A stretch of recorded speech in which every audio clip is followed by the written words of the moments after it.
Hi, my name's Phil. I like talking about politics, and in this video I'd like to discuss the latest in the government stepping back from the self-destructive cruelty in the name of the unholy Brexit.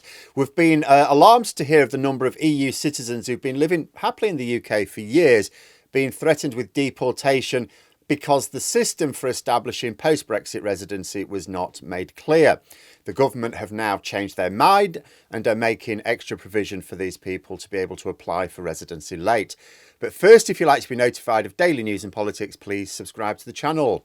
So some more good news on the Brexit front for Happy Friday. More pragmatism shown by the government. There's not much good news when it comes to government policies these days, especially in terms of our post-Brexit settlements.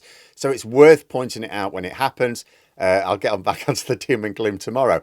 And just like the other good bits of Brexit news, this one doesn't actually make things better. It just stops them getting worse. But in the current political climate, things not getting worse is a cause for celebration. That's how low we've sunk. And this particular issue relates to EU citizens living in the UK. As part of the Brexit deal, any EU citizens resident in the UK before we left would essentially have the right to settle, but you'd have to apply for it. It wasn't automatically granted.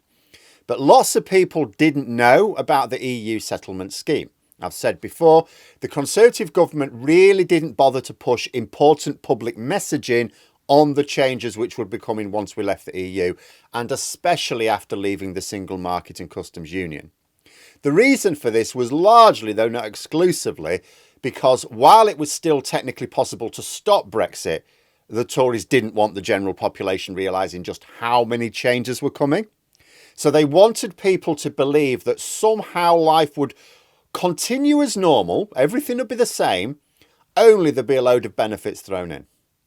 Could also be argued that the chaotic nature in which Brexit was being pursued by the Tories didn't lend itself to long-term planning either, and public messaging is all about long-term planning.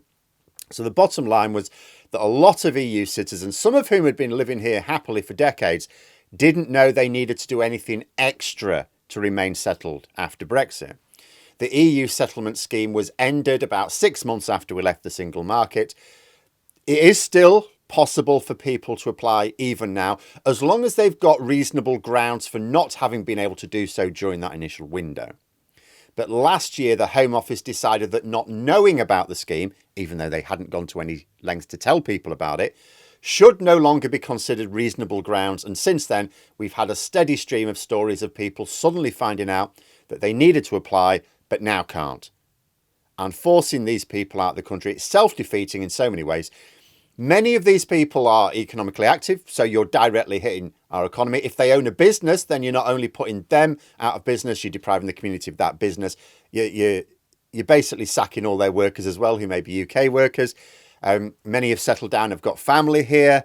You know, the policy, it acts to forcibly break up families or chase UK citizens out of the country if they don't wish their family to be broken up.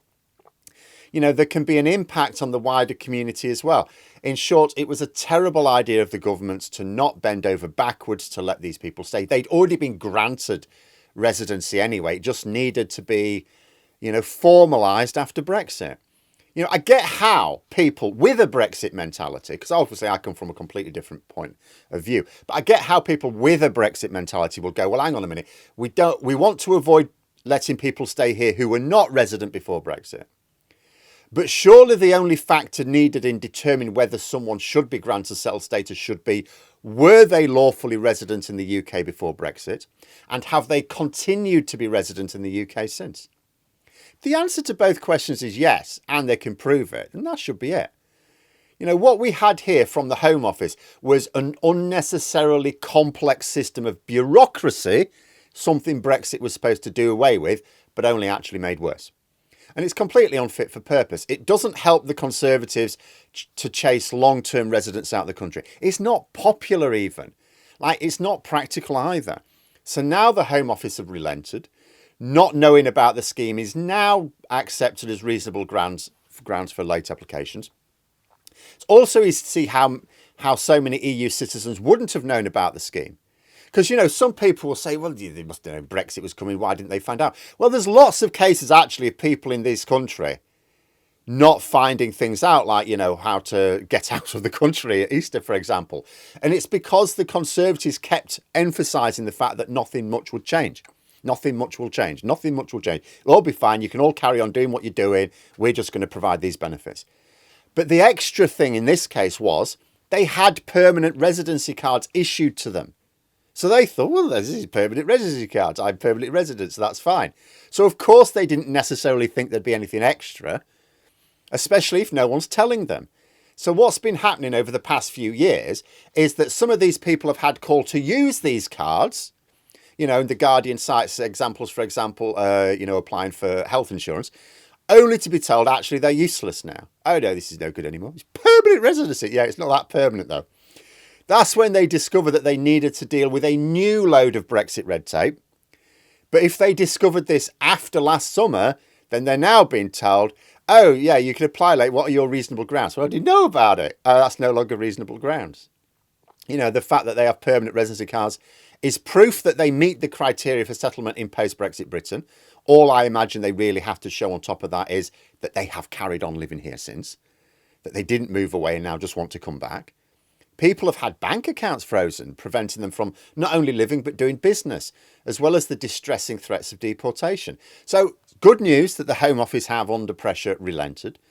Although, according to The Guardian, who, along with Professor Chris Gray, have been highlighting these problems for a while, the government are still being a bit snippy about it. So according to campaigners, the Home Office isn't simply accepting this residency card as proof that they should be able to apply. They characterise the new guidance as requiring the people applying late to really go to town on showing the old remorse. Like they're at a sentencing hearing after a conviction or something. Still, I would hope and expect that this is not going to cause any practical problems now. It sounds like people should at least be able to access the scheme again, and in a few months, there should be a new Home Secretary who will be a lot more receptive. Certainly, it will be abandoning guidance that takes the form of performative cruelty. I imagine that in another 6 months' time, the guidance is going to be changed again to make the process much simpler. Because it really is fairly simple. It's like it's not in anyone's interest for these people to suffer like this. Even amongst Brexit support groups, there's never been a campaign to force out long-term residents from the UK just because they're EU citizens. In fact, quite often you find when it comes to anything like this, Brexit campaigners aren't that bothered about EU citizens. They don't mind living next door to EU citizens. We know who they do mind living next door to.